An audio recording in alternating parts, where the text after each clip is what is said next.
Creative to creative, let me ask you something. Have you ever given someone feedback and all of a sudden you see the mood changes, the vibes shift, and with every iteration that comes in, things keep getting worse and worse, and you just don't know where to go from there? Yeah, I've been there before.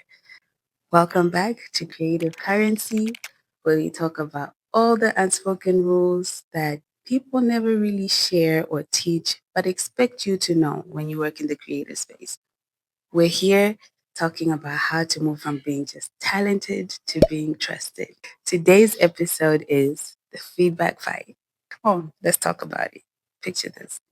I'm working with somebody, we're working on a campaign, and everything is great. The campaign is generally going well. However, when it came to one document in particular, I needed my social media manager to just tweak a few things and be a bit more intentional with some of the things she had put there. And I just kept realizing that every time I was giving feedback, her vibe was changing, the mood was shifting.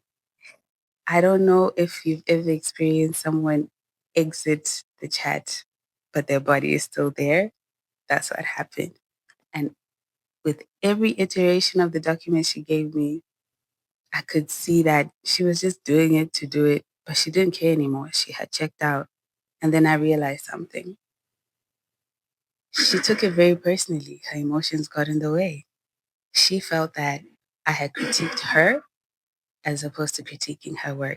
This brings us to rule number one. Feedback is not about you, it's about the work. As creatives, a lot of us really get stuck here. We put ourselves into our work. We feel so proud of what we've done. This is, a fruit of our labor.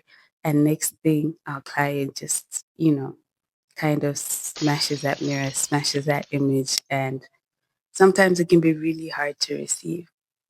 But the best way forward is to understand that creative work is not about emotion and it's not about feelings, it's about outcomes. The faster you separate yourself from your work and your self worth from your work, the better you'll develop and grow.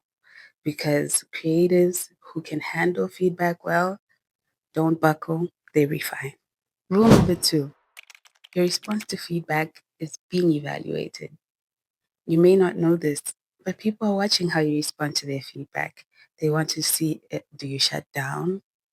Do you check out? Do you get angry? Do you get aggressive or combative?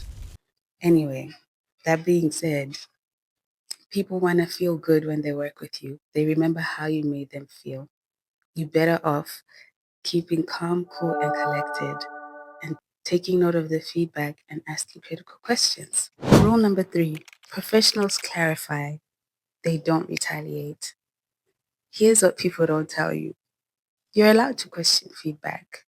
You're allowed to ask questions like, may you please clarify? Or may I suggest an alternative? Or what is it that we're trying to achieve here? What is the goal that we're trying to reach? When you ask questions like this, it helps you have a better understanding of where the client is coming from. And you can also be able to share your ideas, and it helps you come and work together to a better outcome. Exceptional creatives don't fight feedback, they translate it. And that's what takes a creative that gets hired once to a creative that gets hired again and again. So I'll end with this. All these experiences let us know that talent will get you hired, but emotional maturity will keep you employed. People don't want to work with someone who they have to walk on eggshells with, even if they're really brilliant. People are not just hiring skill, they're hiring ease. So I hope that this session was helpful today, and now we know how to overcome the feedback fight. I am Tanya Shueshe, and I've been your host for today. Let's talk again next time.